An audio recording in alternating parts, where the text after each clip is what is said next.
Sophia, tu as vendu la seule terre de ton père juste pour m'envoyer étudier à l'étranger. Je t'aime tellement. Ne t'inquiète pas, quand je reviendrai, je t'épouserai. Daniel, tu ne connaîtras jamais le bonheur. C'est à cause de toi que mon père est mort et que tu m'as abandonné. Daniel, je te maudis de toute la douleur qui m'habite. Alors que je m'agenouille devant la tombe de mon père, je te maudis. Tu chercheras le bonheur et tu ne le trouveras jamais. Tu chercheras à avoir des enfants et tu n'en auras jamais. Dieu te punira. Dans le petit village de Mbandaka, en République démocratique du Congo, tout le monde connaissait Sophia et Daniel. C'était le genre de couple que les gens montraient du doigt en souriant. Si Sophia allait chercher de l'eau à la rivière, Daniel était là pour porter le seau à sa place. Si Daniel se rendait à la ferme, Sophia le suivait avec de la nourriture soigneusement emballée dans un tissu. Les vieilles femmes du village riaient toujours quand elles les voyaient ensemble. « Ces deux-là sont faits l'un pour l'autre », disait-elle. Sophia était une belle jeune femme au visage serein et au cœur tendre. Elle était travailleuse, respectueuse et aimée de beaucoup de gens dans le village. Daniel était beau, intelligent et ambitieux. Il parlait toujours de quitter le village un jour pour réussir à l'étranger. Le soir, il s'asseyait souvent sous le grand manguier, près de la hutte du père de Sophia. Daniel lui tenait doucement les mains. « Sophia, un jour, je te rendrai fière. Je t'emmènerai loin de ce village. Fais-moi confiance. » Sophia sourit doucement. « Tu me rends déjà fière. » Daniel secoua la tête. « Non, je veux t'offrir une vie meilleure, une grande maison, une belle voiture. Je veux que les gens te respectent. » Sophia rit doucement. « Je n'ai pas besoin de tout ça. Je n'ai besoin que de toi. » Daniel l'embrassa tendrement sur le front. À ce moment-là, Sophia croyait que rien ne pourrait jamais les séparer. Rien. Mais parfois, la vie cache de la douleur derrière de belles promesses. Sophia vivait seule avec son père, Papa Marcel. Sa mère était décédée il y a de nombreuses années. Papa Marcel était vieux et très malade. Il avait déjà du mal à marcher tout seul. Pourtant, il aimait profondément Sophia. Chaque soir, Sophia lui massait les jambes après être revenue du marché. Un soir, Papa Marcel regarda attentivement sa fille. « Sophia. »« Oui, papa ? Tu aimes trop Daniel. Es-tu sûre qu'il va t'épouser ? Ne le laisse pas gâcher ta jeunesse, ma fille. » Sophia sourit timidement. « Papa. » Le vieil homme soupira. « L'amour, c'est bien. Mais ne te détruis jamais à cause de l'amour. » Sophia fronça légèrement les sourcils. « Daniel ne me fera jamais de mal, papa. Je te le promets. » Papa Marcel détourna tranquillement le regard. Parfois, les personnes âgées perçoivent le danger avant les jeunes cœurs. Un après-midi de grande chaleur, tout le village se rassembla à la salle communale. Un groupe de responsables arriva de la ville. Les villageois chuchotaient avec excitation. Un programme de bourse d'études venait d'être mis en place. Un jeune chanceux du village allait partir étudier en France pour se construire un avenir meilleur. Tout le monde s'enthousiasma immédiatement. Jeunes hommes et jeunes femmes se précipitèrent pour s'inscrire. Daniel serra joyeusement la main de Sophia. « C'est notre chance !» Sophia sourit. « Oui. » Pendant des semaines, la compétition se poursuivit. Des tests, des entretiens, des exercices d'expression orale. Beaucoup de villageois pensaient que Daniel allait gagner car il était sûr de lui et instruit. Mais le dernier jour, le chef du village se tint devant tout le monde, un papier à la main. Tout le village se tut. La lauréate de la bourse internationale est... Les gens retinrent leur souffle. Sophia Marcel. Les villageois éclatèrent en acclamations. Sophia se couvrit la bouche sous le choc. Daniel se figea à ses côtés. Pendant un instant, il esquissa un sourire forcé. Mais au fond de lui, quelque chose de douloureux lui serra le cœur. Ce soir-là, les villageois firent la fête en l'honneur de Sophia. Les femmes dansaient joyeusement autour d'elle. Les jeunes filles la serraient dans les bras avec enthousiasme. Même le chef du village la félicita. « Tu feras la fierté de ce village. » Mais Daniel était assis tranquillement devant sa maison, le regard perdu dans l'obscurité. Son ami, Benoît, était assis à ses côtés. « Pourquoi es-tu triste? Sophia est ta femme. » Daniel esquissa un faible sourire. Je sais, je ne suis pas triste, je suis juste plongé dans mes pensées. Mais au fond de lui, la jalousie avait déjà commencé à grandir. Les jours suivants changèrent tout. Sophia remarqua que Daniel prenait des distances. Chaque fois qu'elle parlait avec enthousiasme de la bourse, il se taisait. Un soir, près de la rivière, Sophia finit par lui demander « Daniel, qu'est-ce qui ne va pas ?» Daniel jeta un caillou dans l'eau. « Rien ?»« Daniel, tu ne peux pas me dire que tout va bien alors que tu as clairement changé. » Daniel se tourna soudain vers elle. « Et si tu partais et ne revenais jamais ?» Sophia cligna les yeux surprise. « Quoi ? Tu vas voyager en France, tu vas rencontrer des gens riches, des hommes cultivés. Et si tu m'oubliais ?» Sophia lui saisit immédiatement la main. « Jamais !» Mais Daniel se dégagea tristement. « Les gens changent, Sophia. » Les yeux de Sophia s'emplirent d'émotion. « Tu penses que je vais te trahir ?» Daniel baissa les yeux en silence. Cette nuit-là, Sophia ne parvenait pas à dormir. Elle n'arrêtait pas de repenser à ses paroles. Le lendemain matin, elle prit une décision risquée. 2 semaines plus tard, Sophia rencontra en secret les responsables de la bourse en ville. Elle leur fit une demande choquante. Elle voulait que Daniel prenne sa place. Les responsables étaient perplexes. « Tu es sûr ?» Daniel, tu ne connaîtras jamais le bonheur. C'est à cause de toi que mon père est mort et que tu m'as abandonné. Daniel, je te maudis de toute la douleur qui m'habite. Alors que je m'agenouille devant la tombe de mon père, je te maudis. Tu chercheras le bonheur et tu ne le trouveras jamais. Tu chercheras à avoir des enfants et tu n'en auras jamais. Dieu te punira. Elle leur fit une demande choquante. Elle voulait que Daniel prenne sa place. Les responsables étaient perplexes. « Tu es sûre ?» Sophia acquiesça. « Oui. Mais pourquoi ?» Sophia sourit tristement. « Parce que je l'aime. » Les responsables la mirent en garde avec prudence, mais Sophia refusa de changer d'avis. La bourse fut discrètement transférée à Daniel. Quand Daniel apprit la nouvelle, il resta sans voix. « Sophia, tu as fait ça pour moi ?» Sophia sourit tendrement. « Ton rêve est mon rêve. » Daniel la serra fort dans ses bras. « Je te jure que je n'oublierai jamais ça. » Sophia ferma les yeux heureuse dans ses bras. Elle croyait sincèrement que le sacrifice pouvait protéger l'amour. Mais un sacrifice sans sagesse détruit parfois des innocents. Quelques jours avant le départ de Daniel, un autre problème surgit. Les frais de voyage étaient trop élevés. Daniel paniqua. « Si je ne peux pas payer cette somme, tout est fini. » Sophia réfléchit longuement. Puis son regard se porta lentement vers le petit lopin de terre derrière leur hutte. « Si j'avais dû voyager pour obtenir ma propre bourse, mon père aurait vendu sa terre lui aussi. » C'était la dernière parcelle que son père possédait, la seule chose qui restait à leur famille. Papa Marcel aimait profondément cette terre car elle avait appartenu à la défunte mère de Sophia. Sophia savait que la vendre briserait le cœur de son père, mais l'amour l'avait déjà complètement aveuglée. Sans lui dire, Sophia vendit secrètement la parcelle. Elle donna chaque pièce à Daniel. Dès que Daniel vit l'argent, les larmes lui montèrent aux yeux. « Sophia, tu as fait ça pour moi, tu t'es sacrifiée à ce point pour moi !» Les larmes coulaient de ses yeux. « Pars et réussis, Daniel, je fais ça pour notre avenir. Je reviendrai te chercher, je te le promets. »« Tu me le promets ?» Daniel lui prit doucement le visage entre ses mains. « Je le jure sur ma vie. » Sophia sourit à travers ses larmes. Elle y croyait sans réserve.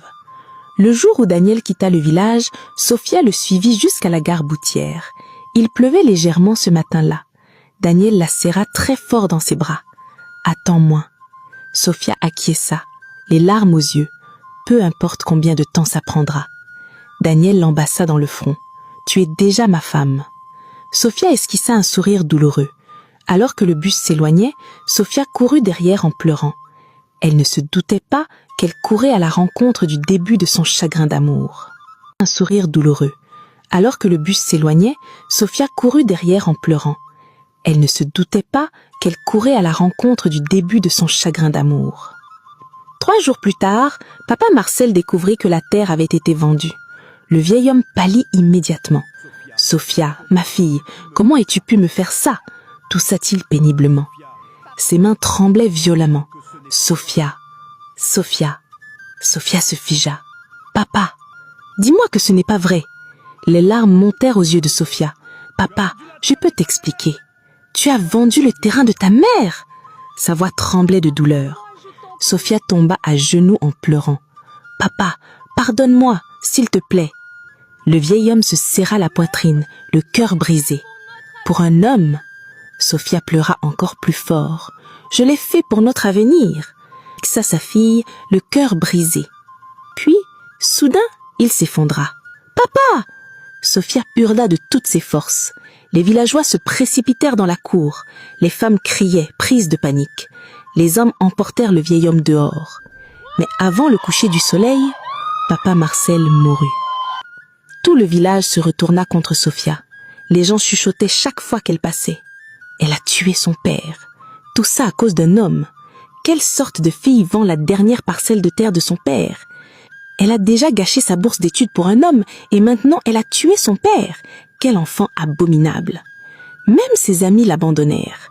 Sophia se retrouva seule, mais Daniel continuait à la réconforter par téléphone. Ne fais pas attention à eux. Tout ira mieux. Une fois que je serai installée en France, je t'enverrai chercher. Sophia s'accrochait à ses promesses comme une personne en train de se noyer s'accroche à un morceau de bois dans l'eau. Les mois passèrent, puis les années. Au début, Daniel appelait tous les jours, puis toutes les semaines, puis une fois tous les 2 mois. Sophia continuait à le défendre chaque fois que les villageois se moquaient d'elle. Il est occupé. La France est différent. Il m'aime toujours. Elle repoussait tous les hommes qui venaient lui demander sa main. Même lorsque de beaux hommes d'affaires des villages voisins lui manifestaient de l'intérêt, Sophia les refusait tous. Elle restait fidèle. 8 ans passèrent lentement. Sophia vieillissait. Elle avait désormais 33 ans. La joie dans ses yeux s'éteignait petit à petit. Pourtant, elle attendait. Pourtant, elle croyait. Puis, au cours de la 9e année, par une journée ensoleillée, Sophia était devant sa maison en train de fendre du bois quand un voisin se précipita chez elle d'un air moqueur. « Regarde ça, Abby, ton Daniel est au village. Il se marie sur la place du village en ce moment même, le même Daniel pour lequel tu as tué ton père. » Daniel était revenu de France, mais il n'était pas revenu seul. Il était revenu avec une femme blanche, et leur mariage avait lieu le soir même. Sophia eut un rire amer lorsqu'elle l'apprit. Impossible! Mais d'autres villageois répétèrent la même chose. Ses mains commencèrent à trembler. Non, Daniel ne peut pas faire ça. Puis une petite fille dit doucement, « Je les ai vus ensemble près de l'église. » Sophia sentit son corps se glacer. Le morceau de bois qu'elle tenait dans la main tomba par terre. Sans réfléchir, Sophia commença à courir, pieds nus, haletante, le cœur battant à tout rompre. Les villageois la regardaient avec pitié, tandis qu'elle courait vers l'endroit où avait lieu le mariage, vers l'homme pour lequel elle avait tout à sacrifier, vers le moment qui allait la détruire à jamais. Sophia courait à bout de souffle sur la route du village, le cœur envahi par la peur et la confusion. Ses pieds étaient couverts de poussière et de petits cailloux, mais elle ne cessait pas de courir. Le bruit des tambours et des festivités provenant du lieu du mariage s'intensifiait à chaque pas qu'elle faisait. Les villageois se tenaient devant leur maison et la regardaient avec de la pitié dans les yeux. Certaines femmes secouaient la tête tristement, tandis que d'autres chuchotaient entre elles. Le cœur de Sophia battait fort dans sa poitrine. « Non, Daniel ne peut pas me faire ça », murmura-t-elle à plusieurs reprises, tandis que des larmes lui montaient aux yeux. Alors qu'elle s'approchait du lieu du mariage, elle ralentit soudainement. Son corps s'affaiblit dès que son regard se posa sur la tente de mariage décorée. Puis, elle le vit. Daniel se tenait fièrement debout, vêtu d'une agbada blanche coûteuse, le sourire aux lèvres. À ses côtés se tenait une belle femme blanche, vêtue d'une tenue traditionnelle étincelante, tandis que les villageois dansaient joyeusement autour d'eux. À l'instant où Sophia les vit ensemble, son monde s'écroula. Elle se figea complètement. Pendant quelques secondes, elle ne percevait plus rien autour d'elle. Les tambours, les rires et les chants lui parurent soudain lointains. Tout ce qu'elle voyait, c'était Daniel souriant aux côtés d'une autre femme. Une douleur fulgurante traversa son corps. Des flashbacks se mirent à envahir son esprit les uns après les autres. Elle se souvint du jour où elle lui avait donné sa bourse d'études. Elle se souvint d'avoir vendu le dernier lopin de terre de son père, juste pour financer son voyage. Elle se souvint de son père s'effondrant de chagrin. Elle se souvint d'être restée seule lors de son enterrement, tandis que les villageois lui faisaient des reproches. Elle se souvint de tous les hommes qu'elle avait repoussés, parce qu'elle était restée fidèle à Daniel. 9 ans. 9 douloureuses années d'attente. Les lèvres de Sophia se mirent à trembler violemment. L'une des femmes présentes au mariage la remarqua soudainement, debout à l'entrée. « Regardez, Sophia est là !» murmura-t-elle. Immédiatement, tout le monde se tourna vers elle. Les percussionnistes cessèrent de jouer. La danse s'arrêta. Un silence s'abattit sur toute la place où se déroulait le mariage. Les villageois se mirent à murmurer. Sophia s'avança lentement, les joues baignées de larmes. Son regard ne quittait pas celui de Daniel. Le sourire qui illuminait le visage de Daniel s'évanouit dès qu'il l'aperçut. Une lueur de peur traversa ses yeux, l'espace d'un instant, avant qu'il ne détourne rapidement le regard. La femme blanche à ses côtés semblait perplexe. « Daniel, qui est cette femme ?» demanda-t-elle doucement. Daniel esquissa un faible sourire. « Ce n'est personne d'important. » Ces mots transpercèrent profondément le cœur de Sophia. Personne d'important? Après tout ce qu'elle avait sacrifié pour lui? Sophia secoua lentement la tête, tandis que des larmes coulaient sur son visage. « Daniel !» l'appela-t-elle d'une voix douloureuse. Sa voix tremblait fortement. Daniel semblait mal à l'aise, alors que tous les regards se tournaient vers lui. « Sophia, s'il te plaît, ne fais pas ça ici, » dit-il doucement. Sophia s'approcha lentement de lui. « Dis-moi que ce n'est pas vrai, » pleura-t-elle. « Dis-moi que ces gens mentent. » Daniel évita son regard. « Sophia, calme-toi. » Les larmes de Sophia redoublèrent aussitôt. « Calme-moi, » répéta-t-elle d'une voix déchirante. « Après tout ce que j'ai fait pour toi ?» Les villageois restèrent silencieux, observant la scène déchirante qui se déroulait devant eux. Sophia agrippa désespérément les vêtements de Daniel. « J'ai renoncé à mon avenir pour toi, Daniel. » Daniel retira rapidement ses mains de ses vêtements. « Tu te ridiculises, » dit-il froidement. Sophia le fixa, incrédule, comme si elle ne reconnaissait plus l'homme qui se tenait devant elle. « Tu as honte de moi maintenant ?» s'écria-t-elle à tête verte. Daniel était exaspéré. « Sophia, ça suffit. » Mais Sophia était déjà en train de s'effondrer émotionnellement. « J'ai vendu la seule terre de mon père pour toi !» hurla-t-elle, tandis que les larmes coulaient sans fin de ses yeux. « Mon père est mort à cause de ce que j'ai fait pour toi. » La foule eut un léger sursaut. La mariée en blond fixa Daniel, perplexe. « Daniel, de quoi parle-t-elle ?» demanda-t-elle. Daniel resta silencieux un instant, avant de répondre froidement. « Ce n'est qu'une femme de mon passé. » Sophia s'effondra dès qu'il entendit ces mots. « Une femme de ton passé. » La femme qui avait détruit sa vie pour lui était soudainement devenue une simple femme de son passé. Sophia s'empara soudainement d'un des stands de fleurs décorées qui se trouvait à côté d'elle. Les gens poussèrent des cris de terreur lorsqu'elle le jeta violemment à terre. Des tables se renversèrent, la nourriture se répandit partout. Les enfants se mirent à pleurer, effrayés. Sophia hurlait sans pouvoir se contrôler, tandis que les larmes coulaient à flots sur son visage. « Tu as gâché ma vie, Daniel !»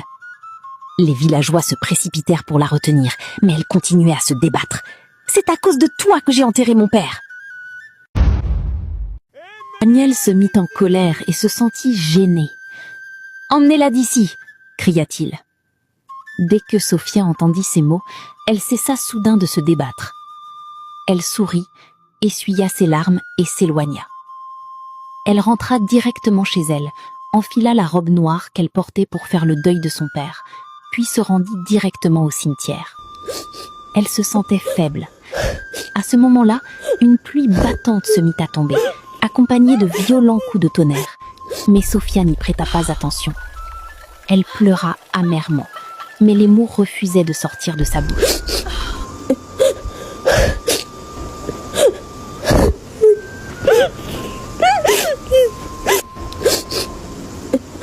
Puis elle arriva à la tombe de son père.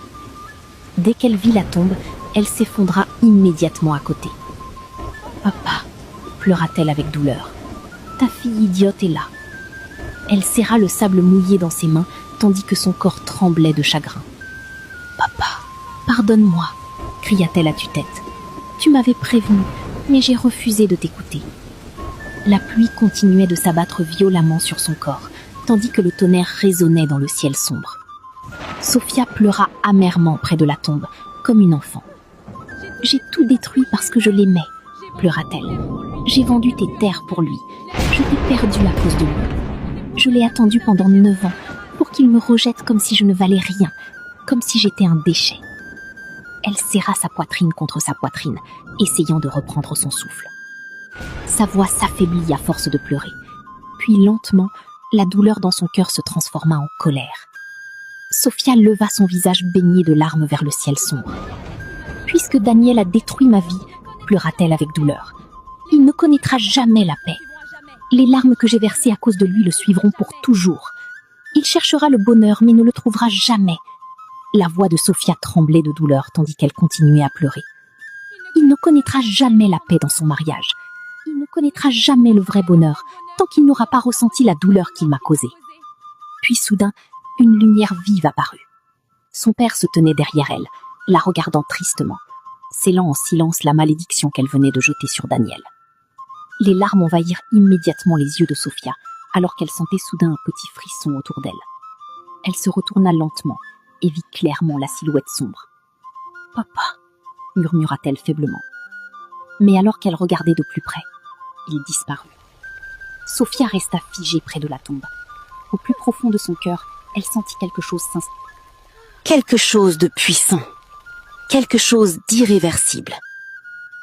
Cette nuit-là, Sophia était allongée sur son lit, repensant à toute l'humiliation que Daniel lui avait fait subir sur le lieu du mariage. Les larmes refusaient désormais de couler de ses yeux. « Daniel, je t'aimais de tout mon cœur. Mon Daniel, je te chérissais. Mon Daniel, le seul homme pour qui mon cœur ait jamais battu. Pourquoi nous as-tu fait ça? Pourquoi nous as-tu séparés ?» Elle faisait de son mieux pour ne plus pleurer. Qui aurait cru que nous finirions ainsi? Mais ce n'est pas grave. Cette nuit-là, Sophia ne parvint pas à fermer l'œil, essayant de digérer tout ce qui lui était arrivé. Les semaines passèrent. Sophia se retrouva seule, sans amis, sans famille et sans amoureux. Seuls quelques-uns de ses anciens amis passaient de temps à autre pour prendre de ses nouvelles. Puis, un après-midi glacial, Mirabel, une amie de Sophia, vint lui rendre visite. « Sophia, tu n'es plus que l'ombre de toi-même. Regarde-toi. Tu ne rajeunis pas. Tu es déjà une femme adulte de 33 ans.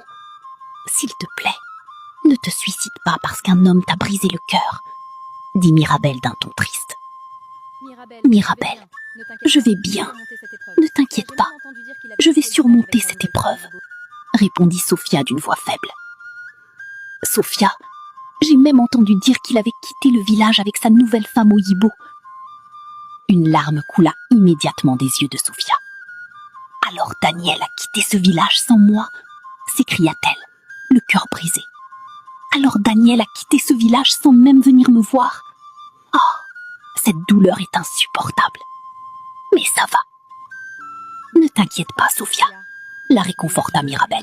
« Les dieux puniront ce garçon. » Une année s'écoula, et Sophia resta au village, vendant du bois de chauffage aux villageois juste pour survivre. Les souvenirs de Daniel continuaient d'assombrir son esprit, mais dès qu'ils surgissaient, elle les effaçait rapidement.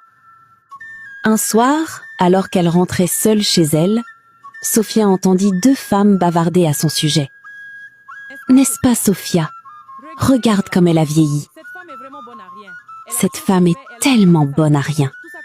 Elle a tué son père et a renoncé à sa bourse d'études juste pour un homme qui l'a ensuite abandonné et déshonoré. » Les femmes éclatèrent de rire.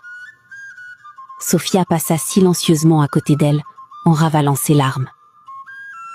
Dès qu'elle fut rentrée chez elle, elle fondit immédiatement en larmes. « Daniel, la honte que tu m'as causée est trop grande !» pleura-t-elle avec douleur. « Oh, Sophia, Sophia, Sophia !» répétait-elle en se frappant la tête. Elle pleura toute la nuit. Quant à Daniel, lui et sa femme partirent à l'étranger. Au début, ils vivaient paisiblement. Mais après 1 an de mariage, ils n'avaient toujours pas d'enfants.